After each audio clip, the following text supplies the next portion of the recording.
For most women, labor begins with contractions. They cause the cervix to dilate to about 10 centimeters, allowing your baby to move into the birth canal.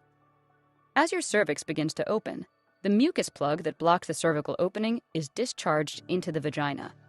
Sometimes losing the mucus plug happens days or weeks before labor starts.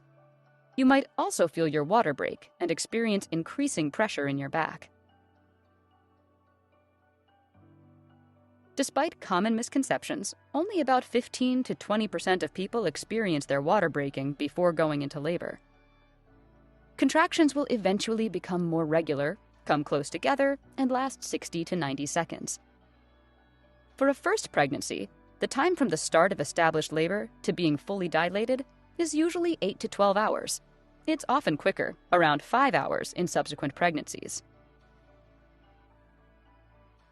If you feel the urge to push but are not fully dilated, you will be asked to hold back.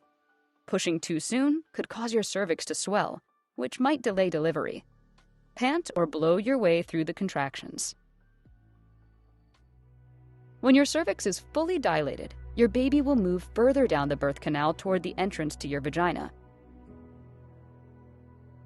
It's time. You may get an urge to push that feels like you need to poo. The pushing stage usually lasts about an hour. At some point, you might be asked to push more gently or not at all.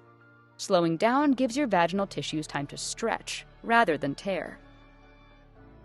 After the baby's head has emerged, the body is rotated sideways so that the shoulders can emerge easily, one at a time.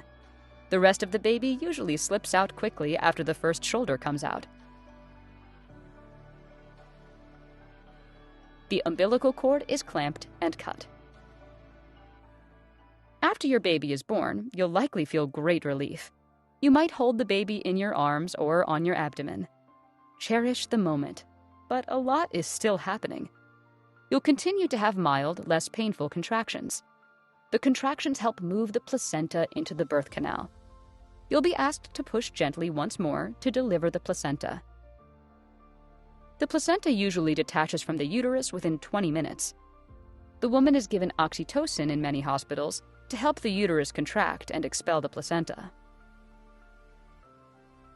Your doctor will examine the placenta to make sure it's intact. Any remaining fragments must be removed from the uterus to prevent bleeding and infection. The doctor will also determine whether any tears in your vaginal region need stitches. If you didn't have anesthesia during the birth, you'll receive an injection of local anesthetic in the area needing stitches. The stitches will typically dissolve on their own within 6 weeks.